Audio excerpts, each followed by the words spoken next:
नमस्कार दोस्तों, आज देश और दुनिया की अच्छी खबरों से मैं आपको रूबरू कराने जा रहा हूं। इससे पहले कि वीडियो स्टार्ट करें, आपसे सादर निवेदन है कि आप इस चैनल को सब्सक्राइब करें और यदि यह वीडियो आपको अच्छा लगे तो इसे लाइक करें और शेयर भी ज़रूर से ज़रूर कर दें। देखिए, यह युद्ध जो चल रहा है इजराइल और ईरान के बीच में, यह युद्ध कोई मामूली युद्ध नहीं है।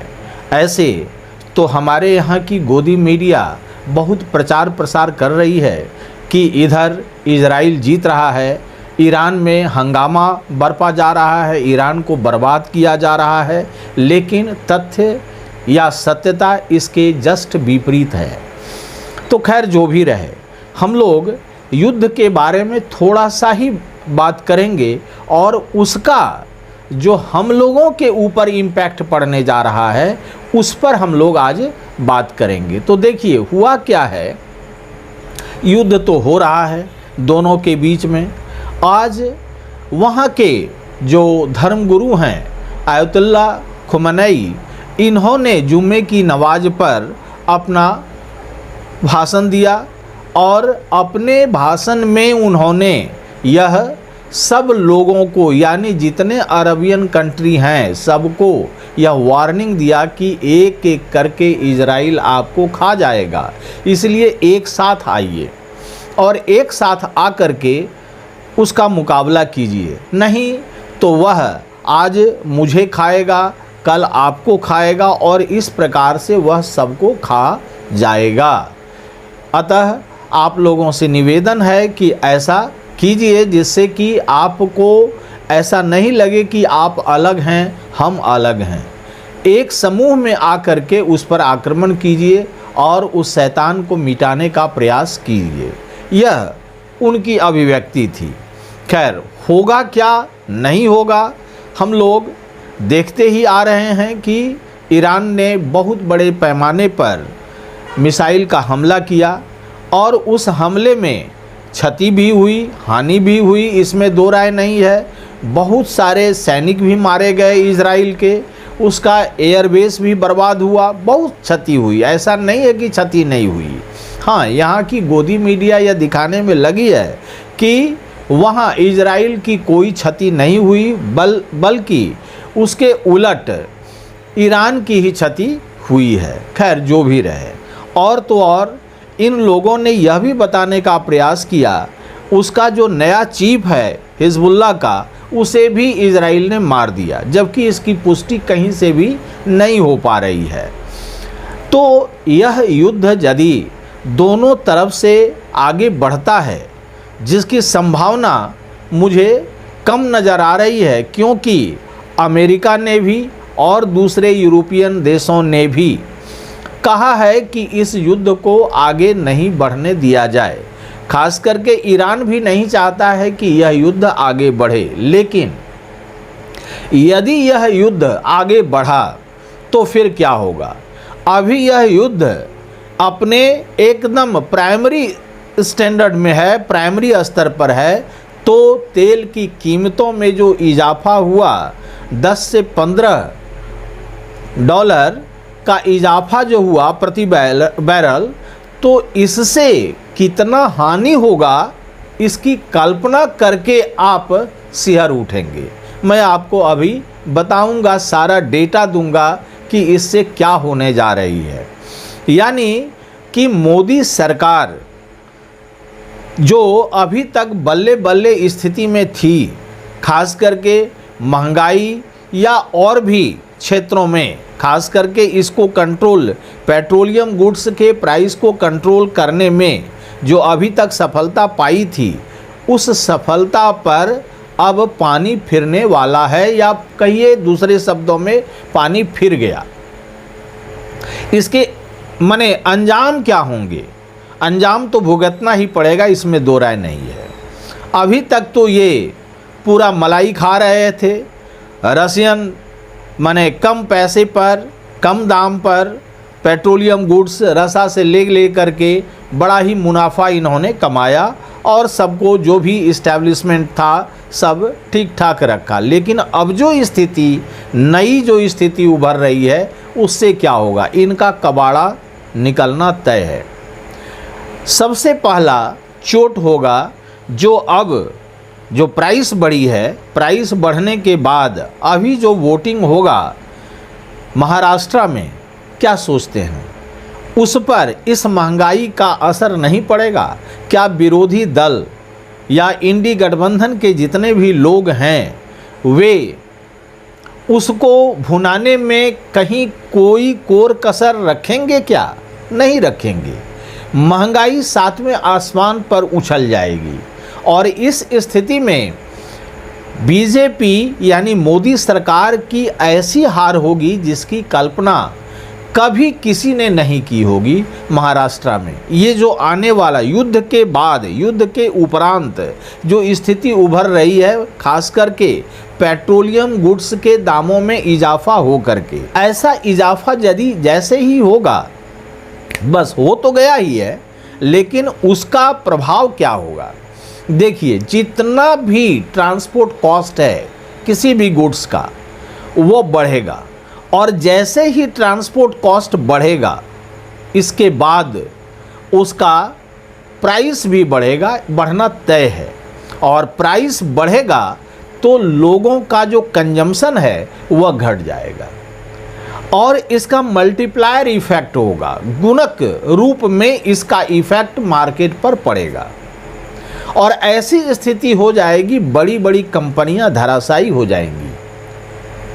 और इसका सारा ब्लेम किस पर लगेगा? मोदी सरकार पर। युद्ध हुआ वहां, सरकार गिरेगी यहां। तो ये एकदम चेन है, एक दूसरे से लिंक्ड है। ग्लोबल वर्ल्ड में हम रह रहे हैं, कहीं कोई छींकता है किसी दूसरे देश में तो प्रभाव हम पर पड़ता है। अभी स्थिति यह है, शेयर मार्केट एकदम धड़ाम हो गया, एकदम धड़ाम हो गया। तो खैर शेयर मार्केट को हम लोग जरा सा अभी परे हटा करके देखें तो ये स्थिति, यदि महंगाई चरम सीमा पर बढ़ती है तो शेयर मार्केट क्या करेगा? शेयर मार्केट आपको बचा पाएगा? नहीं बचा पाएगा। हर हालत में इकोनॉमी को एकदम नीचे जाना है और इकोनॉमी नीचे जाने का मतलब होता है देश की राजनीतिक स्थिति एकदम गड़बड़ा जाएगी और मोदी सरकार पर खतरे की घंटी मंडराने लगेगी।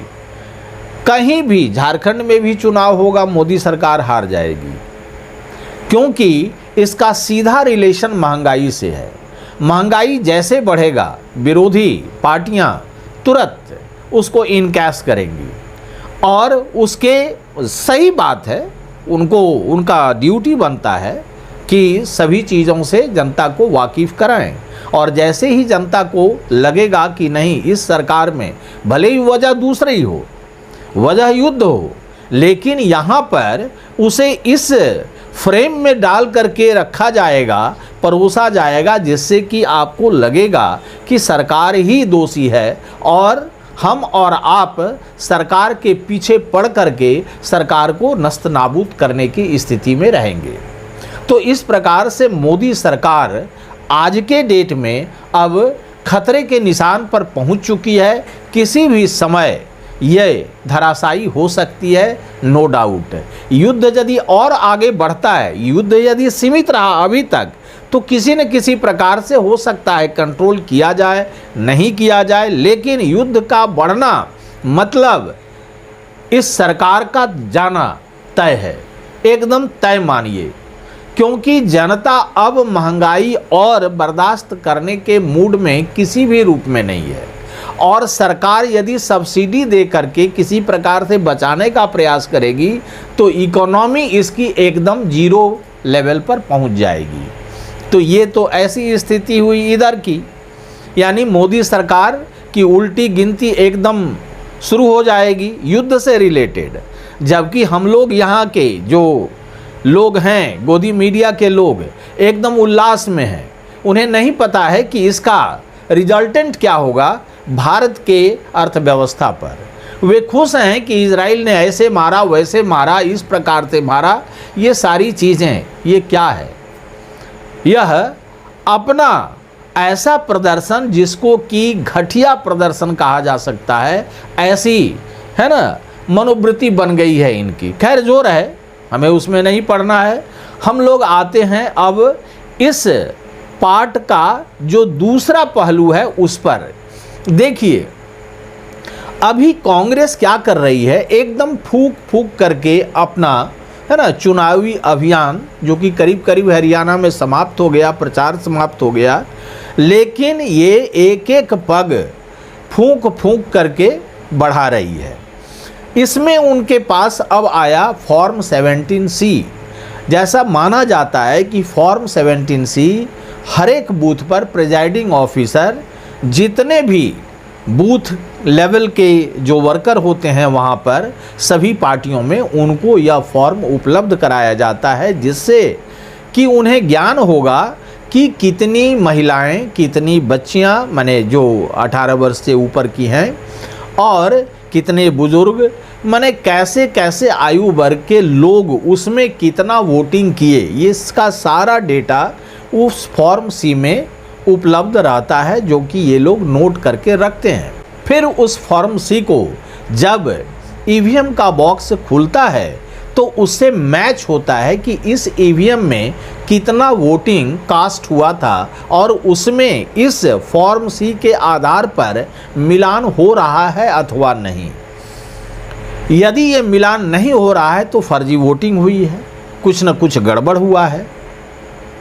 तो ये सारी चीज़ें इस बार कांग्रेस पार्टी ने, खास करके राहुल जी ने ऐसा किया है कि सबको टाइट कर दिया है, और सभी लोग अभी के है ना समय में, कल जो चुनाव होगा उसमें सभी लोगों को यह मालूम है कि फॉर्म 17C है क्या। पहले लोगों को नहीं मालूम था, जबकि ये बहुत पुरानी चीज़ें हैं। और फॉर्म 17C को भरना है हर हालत में, उसका जितना भी इनपुट है उसको ले करके जब इसका बॉक्स खुलेगा, यानी रिजल्ट जिस दिन डिक्लेयर होने के लिए आएगा और उसकी गिनती स्टार्ट होगी, तो उस समय इसके साथ मिलान किया जाएगा।